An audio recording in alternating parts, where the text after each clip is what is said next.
नमस्कार। आप सभी का मेरी चैनल में बहुत बहुत स्वागत है। आज मैं आपको कार्तिक मास महत्तम के 5वें अध्याय की कथा सुना रही हूँ। राजा पृथु ने कहा, हे मुनि, आपने कार्तिक मास में स्नान का फल कहा, अब अन्य मासों में विधिवत स्नान करने की विधि और नियम भी बतलाइए। देव ऋषि नारद बोले, हे राजन, आप भगवान विष्णु के अंश से उत्पन्न हुए हैं, अतः यह बात आपको मालूम ही है।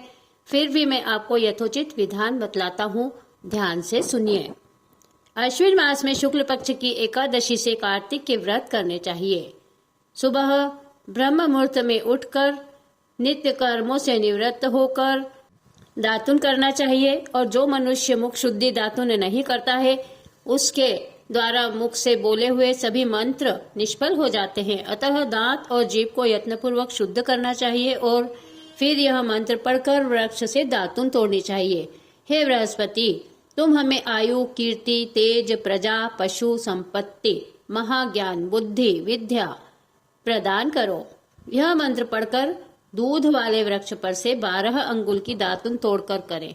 व्रत या श्राद्ध के दिन दातुन नहीं करनी चाहिए। दातुन करने के पश्चात भली भांति स्नान करके फूल, माला, चंदन और पान इत्यादि पूजा की सामग्री लेकर प्रसन्न मन व भक्ति पूर्वक भगवान शंकर के मंदिर में जाना चाहिए। वहां सभी देवी देवताओं का अर्ध आचमनीय आदि वस्तुओं से अलग अलग पूजा करना चाहिए। प्रार्थना एवं प्रणाम करना चाहिए। फिर भक्तों के स्वर में स्वर मिलाकर श्री हरि का कीर्तन करना चाहिए। मंदिर में जो गायक भगवान श्री हरि का कीर्तन करने आए हों, उनका माला, चंदन, तांबूल आदि से पूजन करना चाहिए, क्योंकि देव स्थानों में भगवत कीर्तन करने वाले भी साक्षात भगवान विष्णु की ही मूर्ति हैं। यह लोग सतयुग में विष्णु जी को अपनी तपस्या, योग और दान द्वारा भगवान को प्रसन्न करते थे, मगर कलयुग में भगवत गुणगान ही भगवान श्री हरि को प्रसन्न करने का प्रधान साधन माना गया है।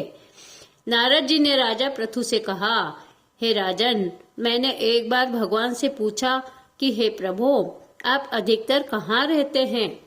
यह सुनकर भगवान ने कहा, हे नारद, मैं बैकुंठ अथवा योगियों के हृदय में भी नहीं रहता हूँ, अपितु जहाँ मेरे भक्त मेरा कीर्तन करते हैं वहाँ मैं अवश्य रहता हूँ। जो मनुष्य चंदन, माला आदि से मेरे भक्तों का पूजन करते हैं, उनसे मेरी ऐसी प्रीति होती है जैसे कि मेरे पूजन से भी नहीं हो सकती है। शिरीष, धतूरा, गिरजा, चमेली, केसर और कंदार तथा कटहल के वृक्षों व अक्षतों से भगवान विष्णु की पूजा नहीं करना चाहिए। अड़हल, कंद, गिरीश, जूही, मालती और केवड़ा के पुष्पों से भगवान शंकर की पूजा नहीं करनी चाहिए। लक्ष्मी के इच्छुक पुरुषों को तुलसी पत्र से सूर्य नारायण की पूजा नहीं करनी चाहिए। जिन देवताओं की पूजा से जो फूल निर्दिष्ट हैं, उन्हीं से उनका पूजन करें। पूजन समाप्त करने के पश्चात भगवान से क्षमा प्रार्थना करना चाहिए और कहना चाहिए कि हे सुरेश्वर, हे देव, मेरे पास न मंत्र है न क्रिया, मैं भक्ति से ही हूँ। जो कुछ भी पूजा मैंने आपकी की है उसे पूरा करे और उसे स्वीकार करे। ऐसी प्रार्थना करने के बाद दंडवत प्रणाम करे व क्षमा प्रार्थना करके भगवत कीर्तन करना चाहिए, श्री हरि की कथा सुननी चाहिए और प्रसाद ग्रहण करना चाहिए।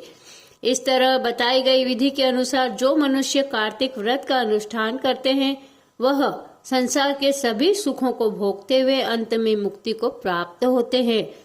कार्तिक मास महत्तम के 5वें अध्याय की कथा समाप्त होती है। प्रिय भाइयों और बहनों, जल्दी से मेरी चैनल को सब्सक्राइब कर लीजिए, बेल आइकन को प्रेस कर लीजिए और इस वीडियो को अधिक से अधिक शेयर कीजिए और सुनते रहिए मेरे चैनल पर कार्तिक मास की कथाएं। जय श्री कृष्णा।